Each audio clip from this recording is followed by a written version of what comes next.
Hello everyone, welcome to the session. So in our previous videos, I hope you have enjoyed watching about mergers and acquisitions in corporate sector. In this class, we are going to talk about financing. In general, how to mobilize resources in the corporate sector from one business to other business, or from investors to business, or business to investors. So the learning objectives of the lesson is to understand the resources and the sources of funds, how to raise funds, what are all the ways, how to utilize the funds, what are venture capitalism and other forms of investments, and what are the financial institutions that helps in investing in businesses, and the role of regulatory authority in investing, such as the Securities Exchange Board of India. So before we delve into the subject, we're going to see some case studies which might help us understand about finances a lot better. So this case study is about Twitter. It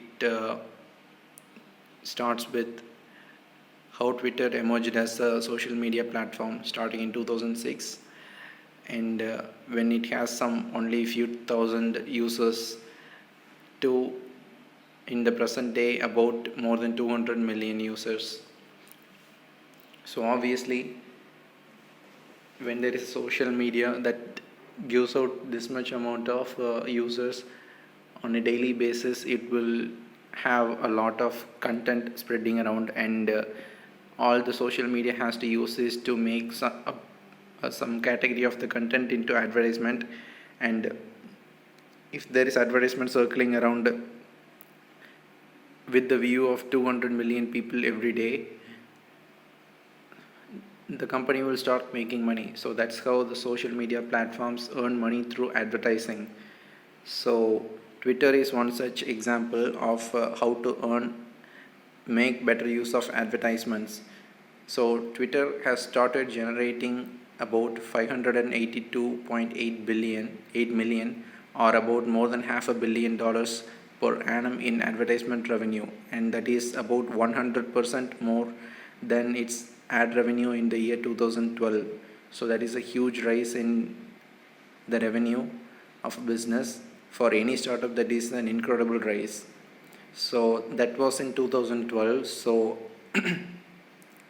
presently, the CEO of Twitter has stated that Twitter has earned so much money that Twitter will be able to function for the next 300 years, even if it's not making any money anymore.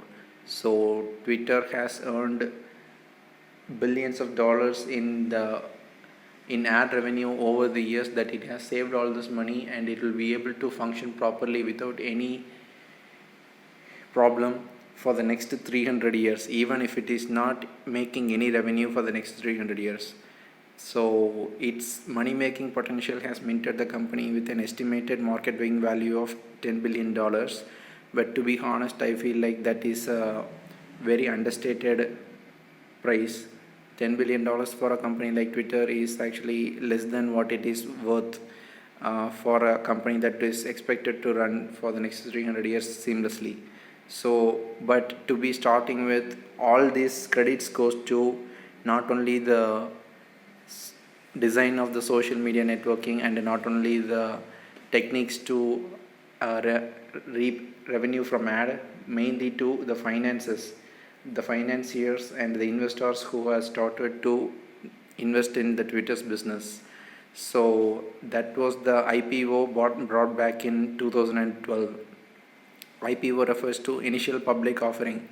So a company's investment can be in a few ways. One thing is taking money from the owners of the business, which is the promoters, the people who has founded the company, and another is to request funds from the general public. So reaching to the general public and asking them to invest in the business, and in turn they will get a bonus every time the business reaps profit from the every year.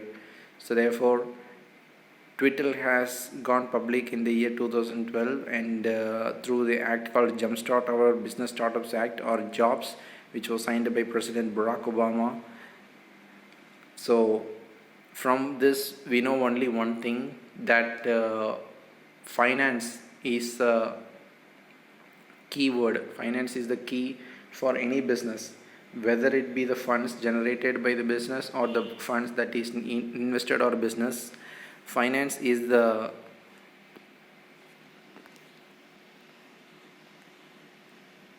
most important thing in a business, is what they are saying. Not only the most important thing, our lesson teaches us that the whole world revolves around money. So without money it is literally not possible to do anything in this world.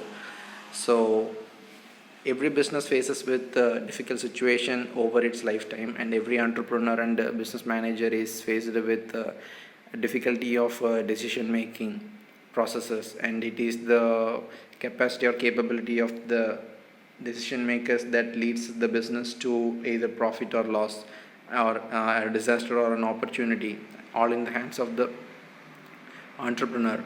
So whether running a home-based business which is really small, or a mid-sized venture which has about 10 to 50 employees, or a big businesses, one cannot imagine the world without money. So everyday's life is, and every activity of the human beings are dependent on the money, except the personal ones. So why we need money in a business? What are we going to do with all the money? Once we acquire the money, if we have the money, if I want to start a business, what am I going to do with all the money, is being explained in this 8 points. We will see that about in detail in our further sessions. So the main important areas are to promote and establish the business. So first, to start a business, and to acquire fixed assets, to make market investigations, to develop product, to keep men and machines at work, to encourage management, to make progress and create value, to expand diversity, improve and grow, to be enough to meet unexpected, unplanned business expenses, like the present corona pandemic, which has left a lot of businesses without any revenue for months.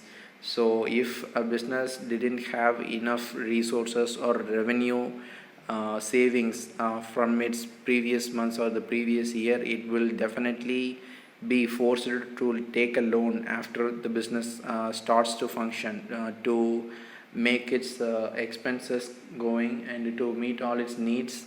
The business will be forced to take a loan, and which will in turn increase the interest that the business has to pay, which is an expense, and that reduces the profit. So all this is happening because the business is not ready for some of these unexpected or unplanned expenses. So production, marketing and financing are the key areas in a business, but all of these depend on the financing only. The financing decides how big a business will be, how long it will run, what the business can achieve, everything. Literally, if you have enough money, you can go to the moon, you can go to Mars, you can mine gold from the outer space, or you can dig deeper on Earth and meet on the other side. You can build sky high towers, everything you want to do if you have money.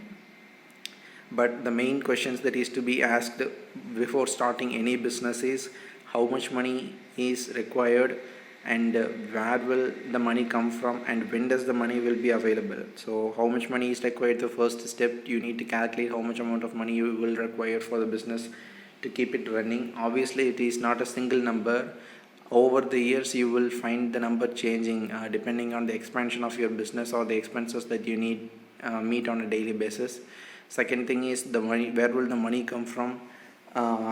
It could come from the assets that you want to sell, or you have your personal savings, or something that you have borrowed from your friends and relatives, or something that you have borrowed from your bank. And the third point is, where does the money when does the money will be available.